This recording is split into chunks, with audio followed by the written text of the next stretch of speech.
은혜 받을 하나님의 말씀 창세기 10장 25절 한 절 말씀입니다. 우리 창세기 10장 25절을 함께 읽겠습니다. 에벨은 두 아들을 낳고 하나의 이름을 벨렉이라 하였으니 그때에 세상이 나누었습니다. 벨렉의 아우의 이름은 욥단이며.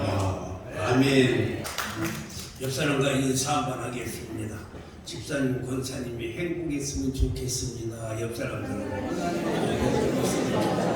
뒷사람에게도 행복했으면 좋겠습니다. 사랑하는 성도 여러분, 저는 우리 한국의 역사를 공부하면서 제일 궁금했던 것이 단군 신화였습니다.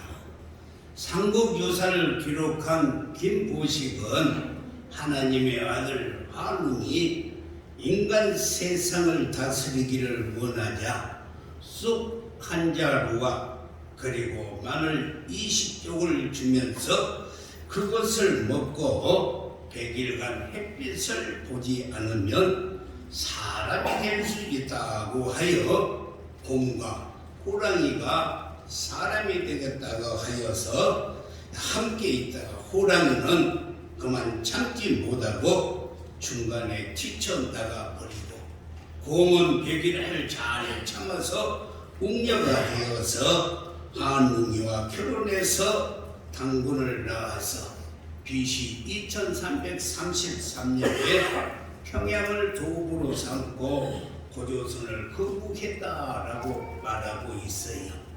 여러분 생각에 이게 말이나 되십니까? 말도 안 되는 말이 신화예요. 사랑하는 성도 여러분, 그래서 저는 오늘 우리 민족은 어디서 왔을까? 그리고 우리는 누구의 자손일까? 그리고 유교나 불교가 정말로 우리의 토속 종교일까? 기독교는 최근에 들어온 예배 종교인가를 우리 대한민국의 역사와 성경의 기록을 통해서 추적해 보려고 합니다. 네. 여러분 기대하셔도 됩니다. 네. 우리 반병준 장로님이 얼마 전에 아리랑 민족이라는 것을 이렇게 유튜브에 달리다 보면 유튜브에 띄어나서 제가 다시 한번 재조명을 하려고 오늘 설교를 준비를 했어요.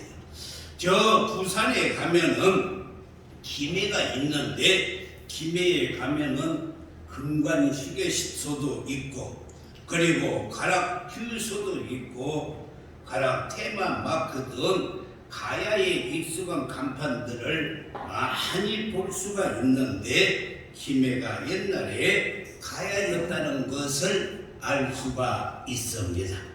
그리고 가야국은 가락국이라고 불렀는데 가락이라는 뜻은 물고기라는 뜻인데 지금부터 2000년 전 그러니까 AD 42년에 김수로 왕이 세운 나라인데 그때 불교가 국계였을까 아니면 기독교였을까?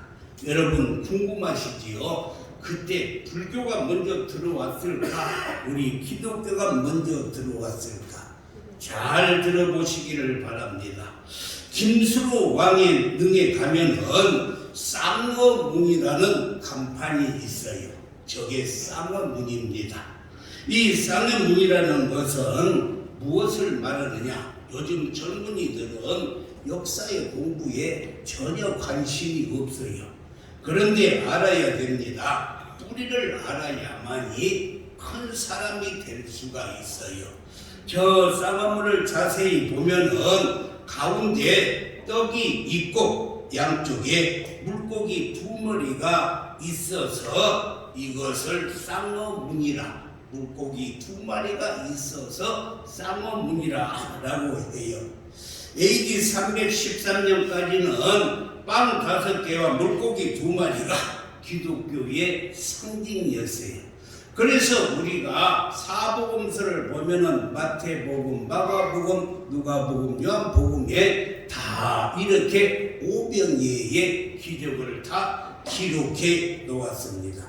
저기 쌍어문을 보시면 빨간 점들이 이렇게 많이 있는데 그것은 무엇을 상징하냐면 6월절 어린 양이 되신 예수 그리스도의 피를 상징하는 것입니다.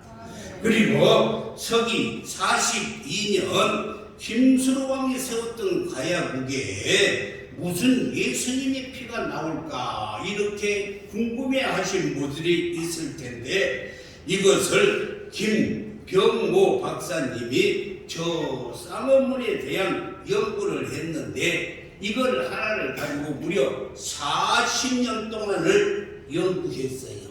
10년만 연구해도 달인이 되고 박사가 되고 대가가 된다고 하는데 한평생 40년 동안을 직을 하나를 가지고 연구를 했어요.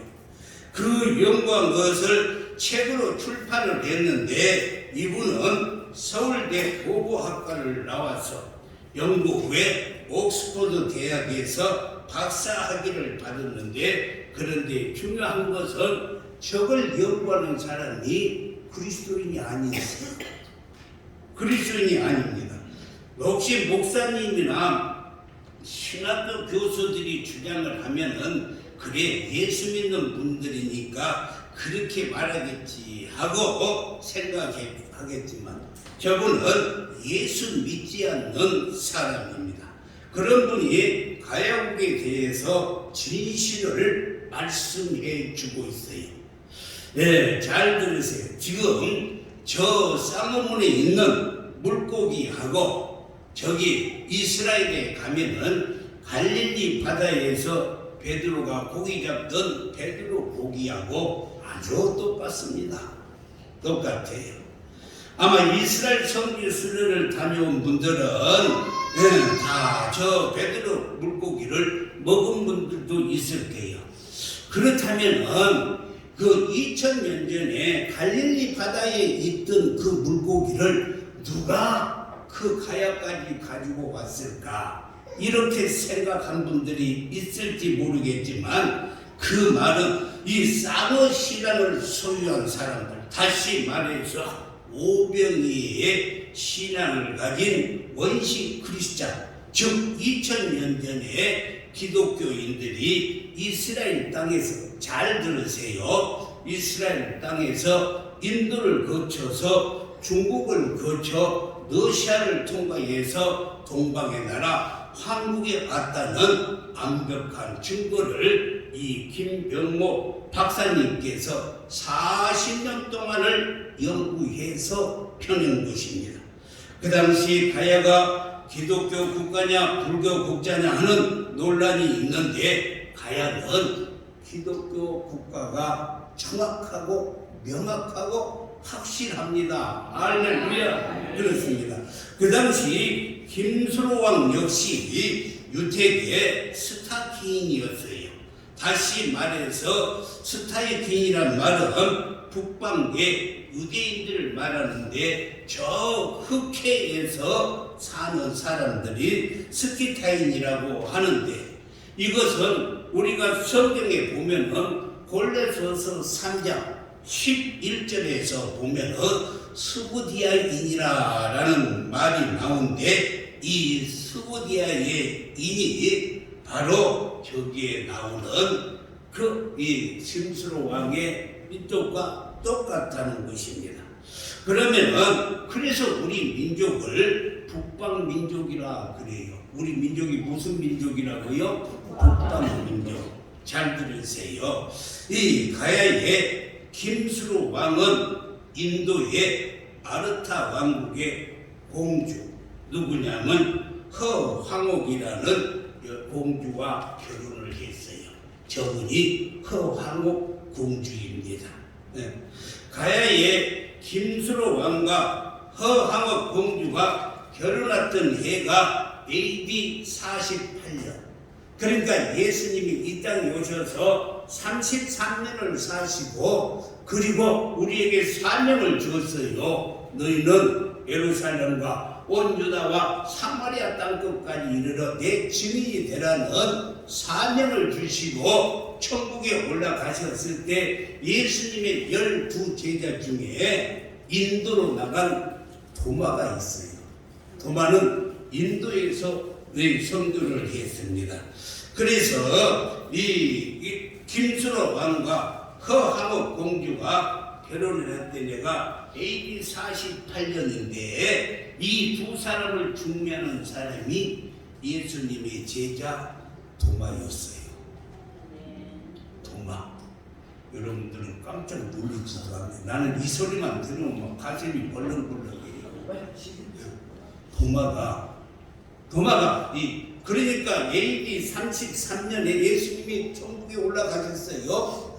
그리고 나서 48년이니까 15년이 됐어요.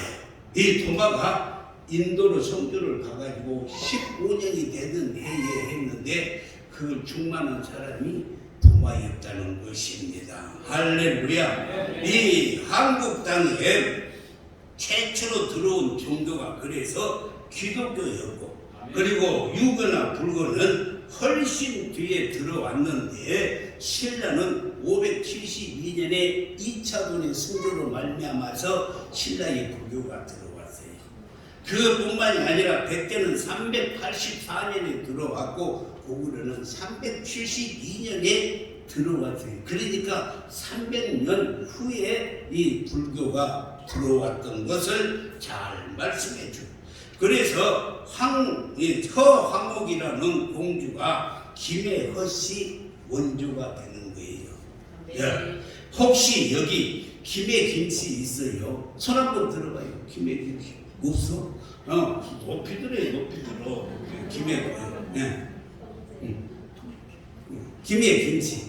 아니 남산에서 돌을 던지면 이 김씨들이 맞는다는데 없네. 김해김씨. 그래서 이 김해김씨는 김해허씨와 결혼을 하지 않습니다. 왜 그러는가? 같은 엄마 아버지이기 때문에 동성동본이라 해서 결혼하지 않아요. 우리 허성 장로님이 김해허씨라면 우리 기석이나 은주는 김해김씨하고 결혼시키면 안 돼요. 동성동본이니까. 또 허항우에 신혼길이라는 축제가 있는데 한번 띄워보세요. 이 허항우 신행길이 저게 2018년도에 이 가야에서 축제를 열어요. 이 축제가 매년 열립니다. 2015년, 2016년, 17년 저것은 2018년에 열리는 축제였어요. 축제. 그래서 가야국에서는 지금까지도 저 축제를 열고 있어요. 그리고 인도 야요디아에 가면은 허항옥 공주의 기념비가 있는데 한번 봐봐요. 그 공주의 기념비가 바로 인도 야요디아의 허항옥 기념비, 공주의 기념비가 인도에 지금 있어요. 그래서 허항옥 루트 인도에서 가야까지 쌍어적 비밀이라는 것을 김병목 이 사람이 책으로 내서 40년 동안 책으로 냈던 것이 이것이 바로 비밀이었던 것을 잘 알 수가 있습니다. 사랑하는 성도 여러분, 이것을 중국어로도 번역을 해서 다 이렇게 나가요. 인도에서 가야까지 왔다는 책이 바로 이 책이에요. 그리고 인도 야요디아에 복음을 전했던 사람이 누구냐면은 예수님의 제자 도마였어요. 도마. 할렐루야. 그래서 인도에 가면은 케랄라주에 있는데 그곳에 도마 기념비가 7개나 있는데 그 중에 하나가 성도 도마 교회 기념교회가 바로 저것입니다. 인도에 있어요. 성도 도마 기념교회. 우리가 알고 있는 인도는 힌두교, 소를 섬기고 그리고 이슬람교인데 도마가 전도했던 그것은 지금도 기독교 인구가 18%나 되는 어마어마한 많은 사람들이 예수를 믿고 있어요. 우리가 잘 아는 우리 교회에서 옛날에 인도에서 아시아 연합신학교에 박사학위를 받으러는 탕 목사를 할 때예요.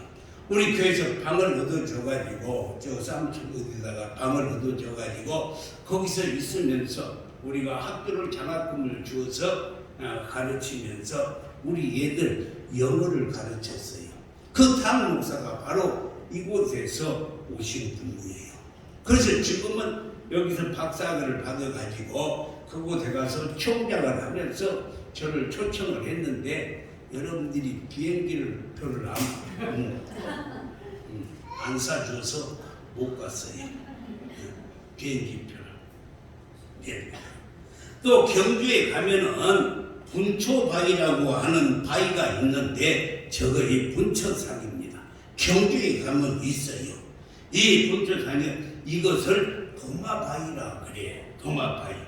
이 도마바위라고 하는데 그 바위에 그리스 히브리어 글자가 이렇게 적을 읽어보면은 뭐라고 나와 있냐면 저것이 여러분들도 모르잖아요.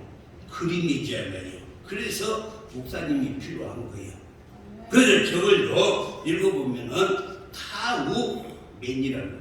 타우는 타자는 디귿자에서 도, 맨이라는 것은 미음자에서 도마가 그때 예수님의 제자 도마가 AD 42년에서부터 47년까지 5년 동안 우리나라에 와서 선교를 했어요. 이거 우리나라에 와서 선교를 했던 것입니다. 그래서 가야는 고대의 기독교 국가였어요. 유교가 불교가 들어오는 것은 그 한참 뒤에 들어왔다는 것을 알 수가 있습니다. 사랑하는 성도 여러분, 하나님께서 아담과 하와를 만드시고 인구가 계속 늘어나서 노아 시대에 왔을 때 많은 사람들이 범죄를 하니까 하나님께서 홍수로 다 쓸어버렸어요. 그런데 광주에 들어간 노아의 세 아들이 있잖아요. 세 아들이 야벳이 있고 그리고 함이 있고 셈이 있어요. 이 세 명만 지구상에 남아있는데 야벳은 띄워줘 보세요. 야들 지금도 잘 들으세요. 야벳은 여호와 사람들은 어디서 살았냐면 바닷가에서 살았어요. 어디서 살았다고요? 바닷가. 그리고 함의 자손들은 신할 땅에서 살았어. 땅에. 그리고 셈 자손인 우리는 벨렙과 동생 욕단으로 오늘 본문 말씀에 나누어졌다라고 그래요. 그런데 형 벨렙은 르우를 낳고 누우는 수룩을 낳고 수룩은 나홀을 낳고 나홀은 데라를 낳고 데라가 누구를 낳았어요? 아브라함을 낳은 거예요. 아브라함을 낳았어요. 할렐루야. 그래서 아브라함이 이스라엘을 건국한 거예요. 이스라엘을. 그리고 동생 욕단은 메사에서부터, 메사는 중국이에요. 중국에서 스발로로 가는 시베리아 벌판을 거쳐서 어디로 갔다고요? 동쪽 뭘로 갔다? 산으로 갔다. 제가 세 가지를 강조하는 첫 번째는 바닷가고, 두 번째는 땅이고, 세 번째는 산이라는 것입니다.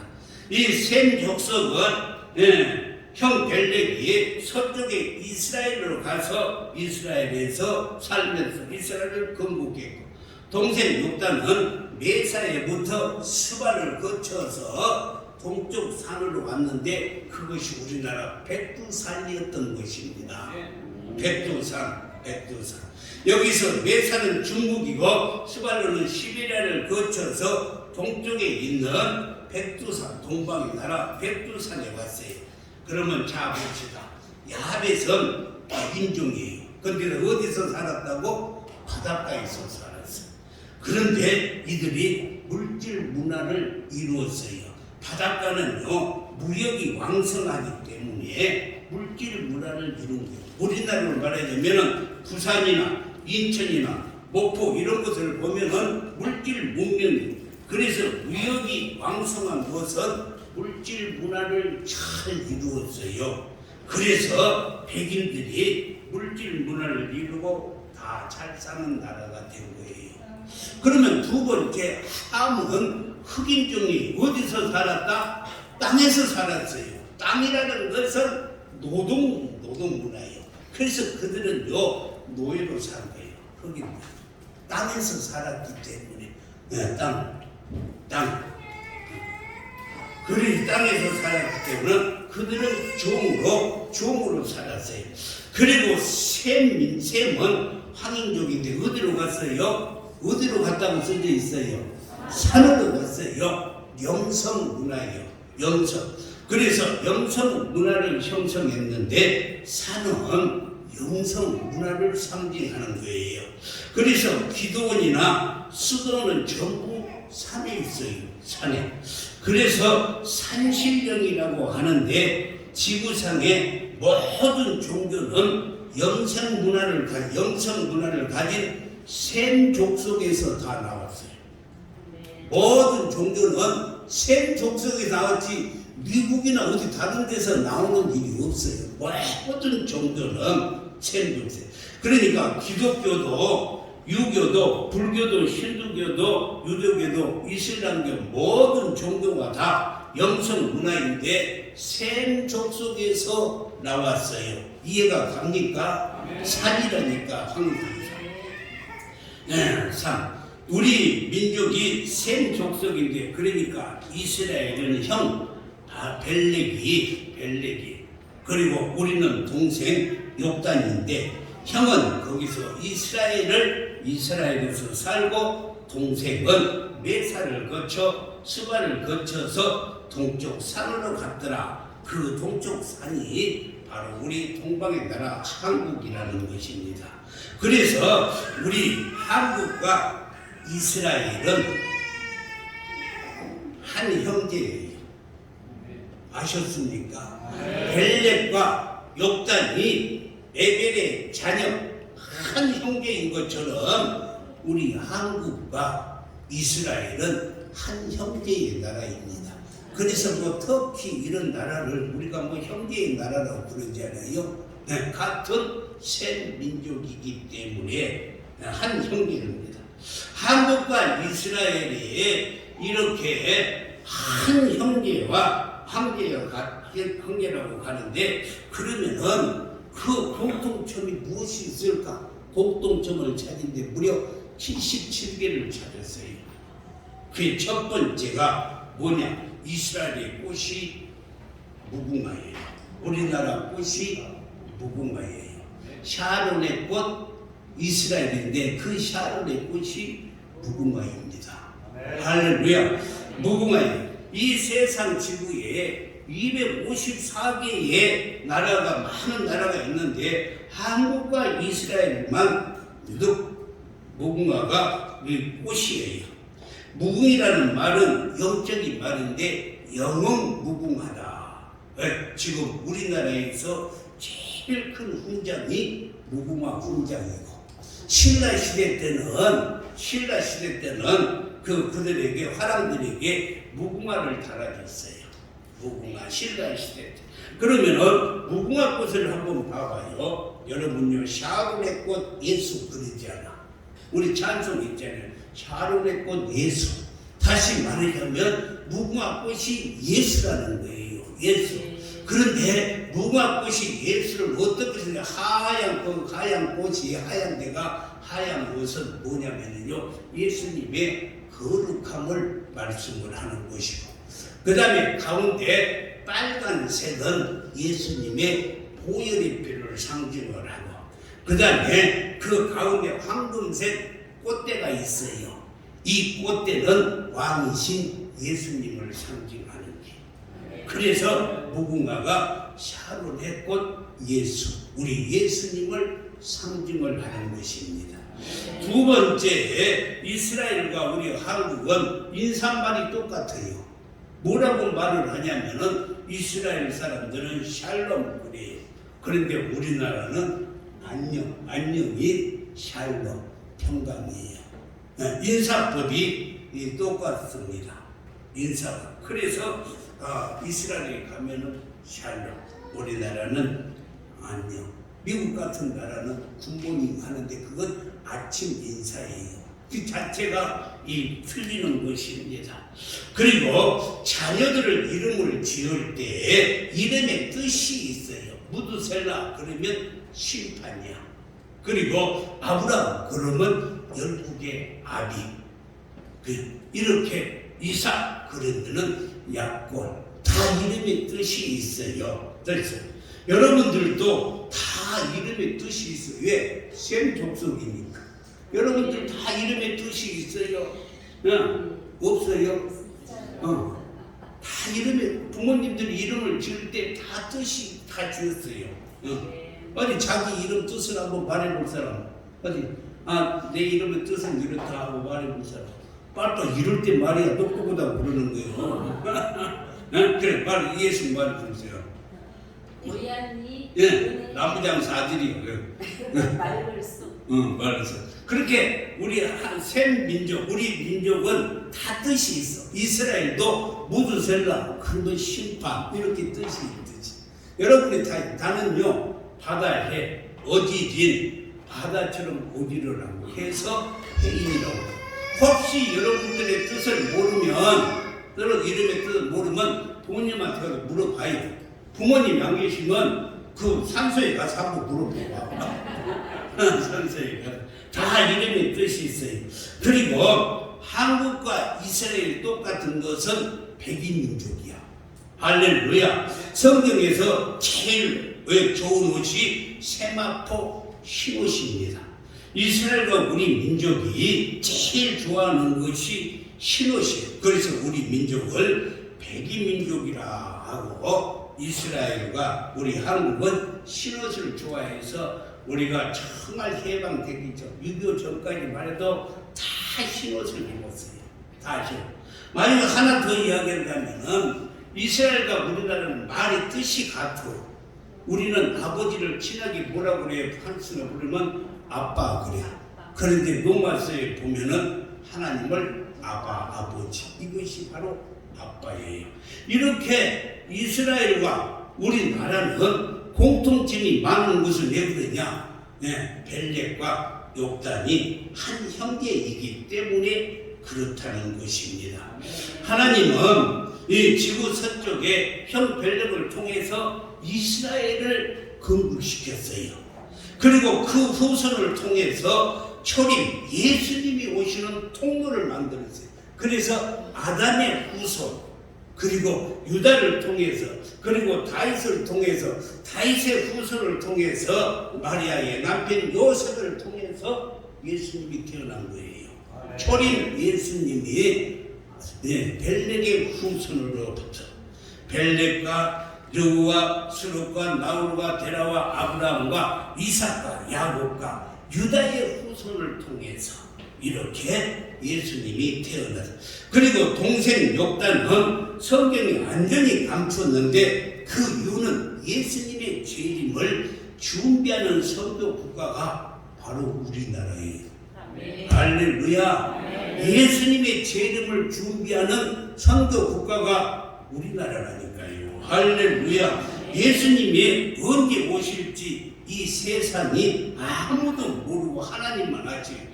그래서 마태복음 24장 36절에 그날과 그때는 아무도 모르나니 하늘의 천사도 아들도 모르고 오직 아버지만 아시느니라 라고 말씀을 했어요. 이렇게 하나님께서는 형 벨렉을 통해서 초림 예수님이 이 땅에 오시는데 통로를 아브라함을 통해서 만들어 줬고, 그리고 동생 욕단은 마지막 다시 오실 예수님의 재림을 준비하는 선교 국가로 사용하시려고 욕단과 함께 아리랑을 부르면서 동방의 나라 조선으로 온 거예요. 그래서 아리랑이 생긴 것입니다. 여러분요, 우리나라에 뼛속까지 녹아있는 아리랑은 고대 욕단이 믿음을 지키고 그리고 산과 바다와 언덕을 넘어오면서 부르는 찬송이에요.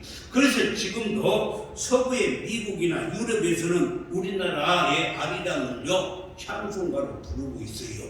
기가 막힌 일입니다. 미국의 찬송가 229장을 보면은 잠깐 띄워줍니다. 잠깐만 맛만 보여줘.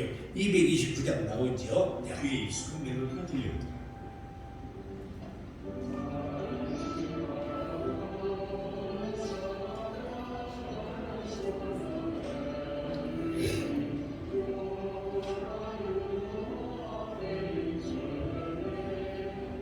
아리랑 멜로디. 이 아리랑이 미국에서도 이렇게 찬송가를 부르고 있어요. 왜 그러냐? 여러분요, 아리랑 할 때 새 민족은 하나님을 알이라고 해요. 하나님을 뭐라고요? 알.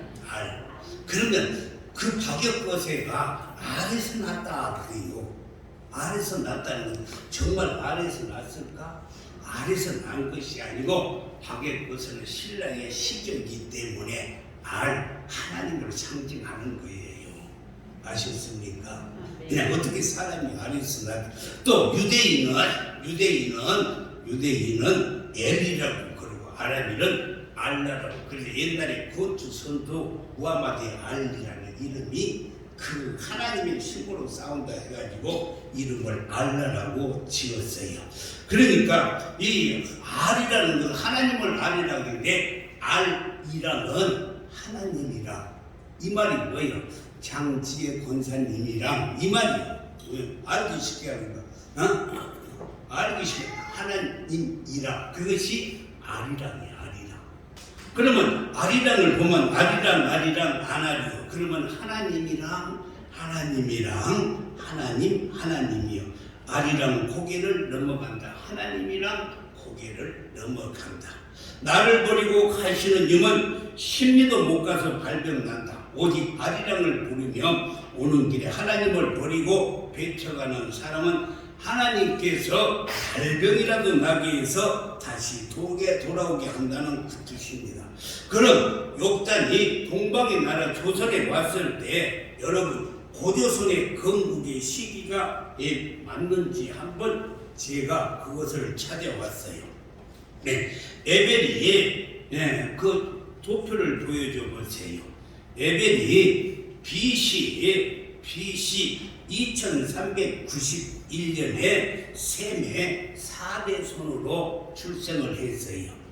4대손. 그래서 4대손. 그런데 창세기 11장 16절에 보면 에벨은 34세에 벨렉을 낳았다 그래요. 그러면은 벨렉이 언제 태어났냐면 BC 2357년도에 출생을 했어요. BC 2350. 그러니까 벨렉은 셈의 5대 손인데 2357년에 태어났어요. BC. 그런데 욕단이 태어난 연도는 성경에 안 나왔어요.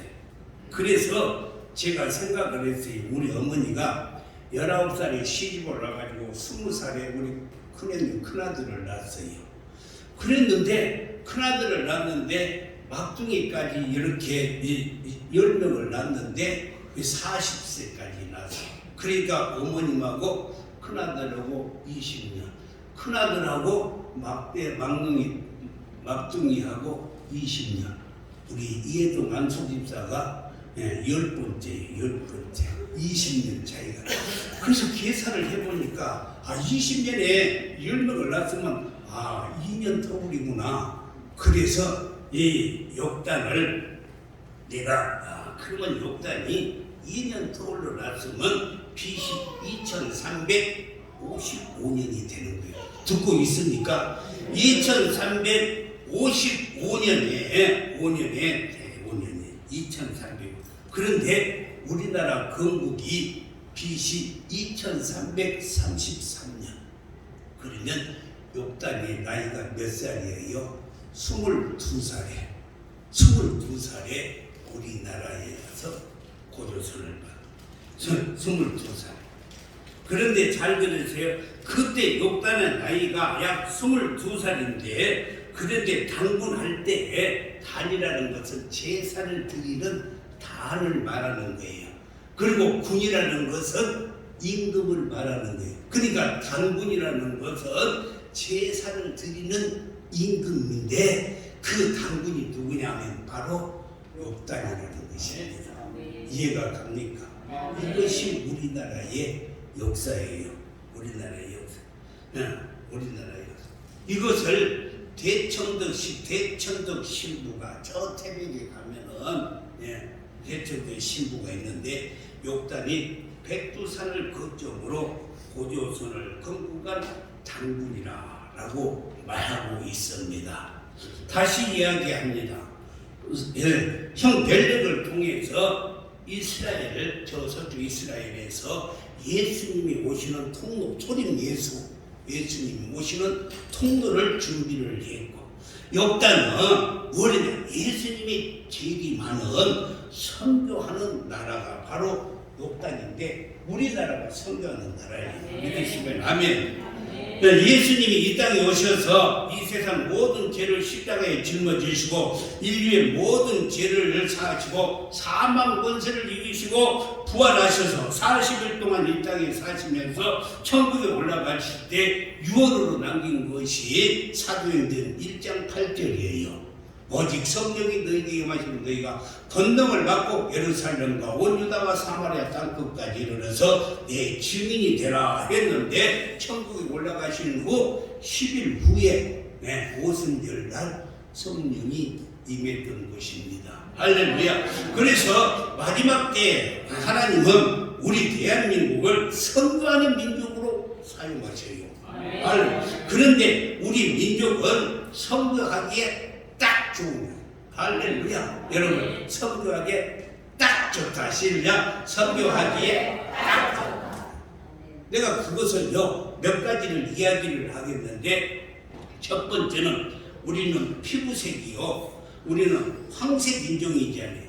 그러니까 백인종들에게 선교를 갈 때는 지하실에 가서 그냥 한 달만 기도하고 가면은요, 햇빛을 받지 않아갖고 이 백인과 똑같아요.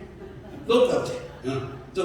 그리고 흑인들에게 전도할 때는요, 2, 3일만 저 대천 해수욕장에 가가지고 모두 축제에 가가지고 새카맣게 태우고 오면 흑인하고 똑같아. 흑인하고 똑같아. 그리고 기후는요, 우리나라는 봄, 여름, 가을, 겨울이 있어서 더운 동남아, 아프리카에 전도할 때는 냉장고 티 하나만 입고 가면 돼. 얼마나 편한지 몰라요. 냉장고 티. 그리고 추운 나라에 가서 선교할 때는요, 그 옷 한 벌, 뜨뜻한 벌만 더 껴입으면 되는 거예요. 음식이나 식성을 보면 우리나라는요, 옛날에 얼마나 가난하고 배고픈 것을 경험해서 칡뿌리 뽑아 먹고 삐비 뽑아서 먹고 자라기 때문에 아무 것이나 잘 먹어요. 아무 것이나 잘 먹어요. 우리나라는 마지막 때에 선거 민족으로 남겨두셨어요. 그래서 우리나라가 인구 대비로 따지면은 세계에서 제일 많이 선교하는 나라가 우리나라예요.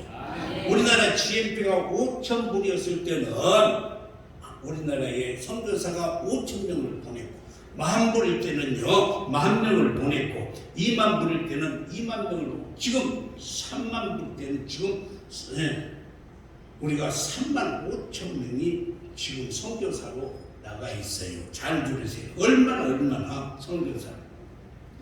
우리나라는 선교해야 하기 때문에 절대 망하지 않습니다.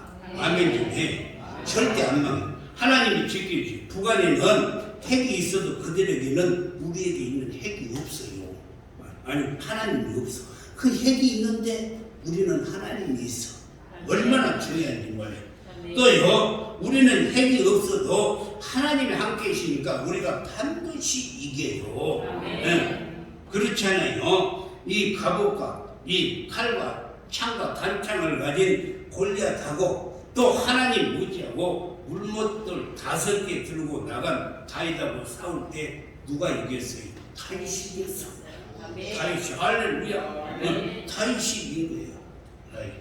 하나님께서 우리 민족을 통해서 전 세계 복음화를 시키기 때문에 절대 우리나라는 망하지 않습니다. 할렐루야. 서울 불바다 시킨다고 웃기지 말라고 하세요. 여러분요, 에스겔서 37장 19절을 보면은 저 이스라엘 나라를 어떻게 통일을 시켰냐면 이스라엘 지파들의 막대기를, 이스라엘도 우리나라처럼 둘로 나눠졌어요. 북이스라엘, 남이스라엘. 근데 북이스라엘의 지파의 막대기를 가져다가 유다의 막대기가 붙여요. 그러니까 북이스라엘을 갖다가 유다에다 붙여가지고 한 민족이 되게 해요.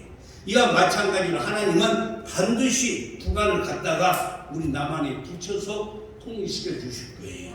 성경이니까. 할렐루야. 반드시 그렇게 하나님께서 붙여주세요. 그래서 세계 선진국이 되려면 인구가 최소한도 8천만 명이 되어야만이 세계의 선진국이 되는데 우리나라는 남한이 5천이고 북한이 2,700만이에요. 그래서 이걸 합치면은 겨우 8천만 명이 되어서 선진국이 되는데 그때 선진국이 되면 우리의 GNP가 4만 5천 명. 그래서 우리가 5만 명의 선교사를 통해서 세계에서 제일 선교하는 나라가 될 줄 믿습니다. 하나님께서 이렇게 우리 민족을 뭘로 사용하시려고? 선교의 제물로 사용하시려고 욥단을 통해서, 메사를 통해서, 스바를 통해서 우리나라에 보내주셔서 그 욥단이 BC 2333년에 우리나라에 건국을 했는데 그걸 당군이라고 그래요. 할렐루야. 마태복음 24장 14절에 이 천국 복음이 모든 민족에게 증인되기 위해서 온 세상에 전파되리니 이제야 끝이니라. 우리가 이제 온 세상에 전파될 때 주님이 재림하실 줄 믿습니다. 마태복음 24장 16절에도 주인이 올 때에 그 종이 이렇게 하는 것을 보면 그 종이 복을 얻으리라. 그래서 우리 민족은 복받는 민족인 줄 믿습니다. 할렐루야. 오늘이 6.25 73주년 되는 6.25 73주년 되는 날이에요. 여러분요, 제가 이걸 준비하면서 우리 대한민국 역사를 한번 이렇게 되새겨 봤어요. 대한민국 역사를. 그래서 여러분들에게 대한민국 역사를, 우리 대한민국 역사가 4356년인데 4356년을 제가 1분 만에 다 끝내드릴게요. BC 2333년에 욥단, 다시 말해서 단군이 우리나라를 세웠어요. 그리고 쭉 내려오다가 이만이라는 사람이 BC 194년도에 반란을 일으켜서 그가 이만조선이라 그랬어요. 이만이가 조선을 다스리다가 BC 108년에 한무제에게 망해버렸어요. 그래서 끝난다. 그 뒤에 우리나라에는 삼국이 생겼는데 신라가 BC 57년에 박역거사가 세웠고, 그 다음에 고구려는 여러분이 잘 아는 고두몽이가 BC 37년에 고구려를 세웠고, 그 다음에 백제는 BC 18년도에 고두몽의 아들이 이렇게 나라를 세웠던 것입니다. 그리고 이 가야는 AD 42년에 세워가지고 언제 신라로 편입이 되냐면은 562년도에 가라국은 신라로 편입이 되었어요. 백제는 몇 년도에 망했냐면은 660년도에 신라가 당나라와 이 동맹을 맺어서 백제를 이렇게 멸망시켜서 660년도에 31대 의자왕, 유명한 말이죠. 삼청중녀를 데리고 사는 31대 의자왕이 멸망했어요. 그리고 고구려가 8년 후에 668년에 고구려가 멸망을 하고, 그러고 나니까 당나라하고 이 신라하고 동맹을 맺었잖아요. 그래서 당나라가 안 나가니까 당나라하고 싸워 신라가 싸워서 당나라를 다 내쫓고 676년에 삼국을 통일했던 것입니다. 그리고 삼국이 쭉 올라가다가 누구예요? 궁예, 애꾸는 있잖아요. 궁예가 저기 철원 근방에다가 뭘 세웠냐면 태봉이라는 나라를 세우고, 그리고 신라에 있던 견훤이가 후백제를 세웠어요. 그런데 궁예가 918년도에 왕건에게 아무튼 넘겨주고서, 그래서 고려가 918년도에 고려가 세워진 거예요. 918년. 그리고 신라는 56대 경순왕이 935년도 56대 경순왕이 그냥 갖다 나라의 경제가 어렵고 그러니까 그냥 갖다 바쳤어요.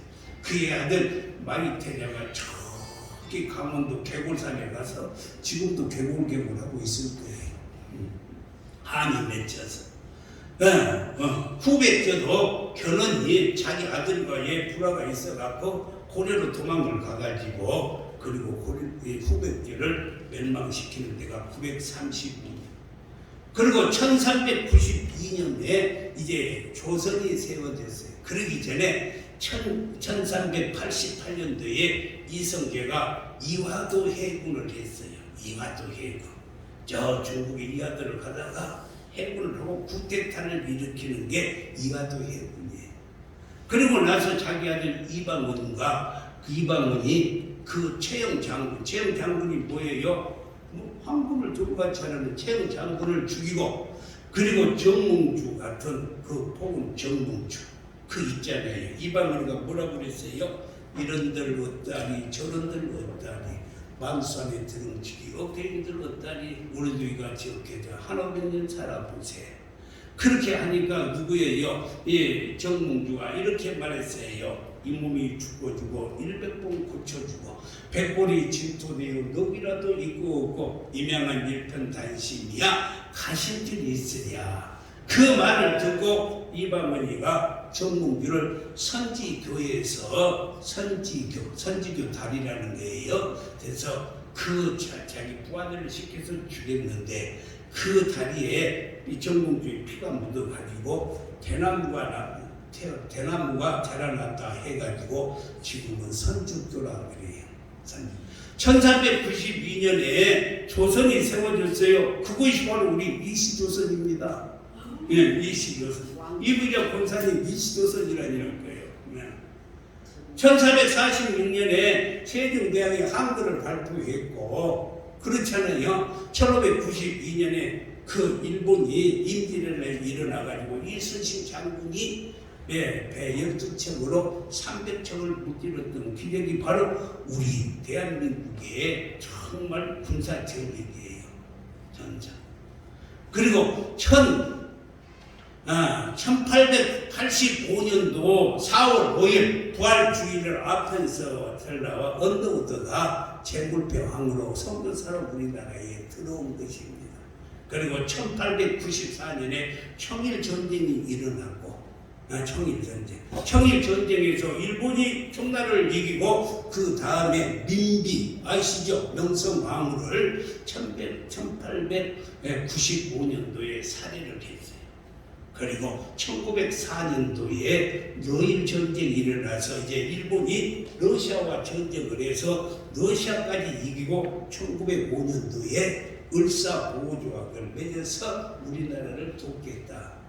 그러니까 고종 황제가 1907년 이준 열사와 이상서를 헤이그 만국 평화하는 데 가가지고 보냈어요. 우리가 이렇게 억울한 일을 당하고 있습니다. 그러니까 우리가 배척당했을 때 이준이 자기를 해서 이준 열사.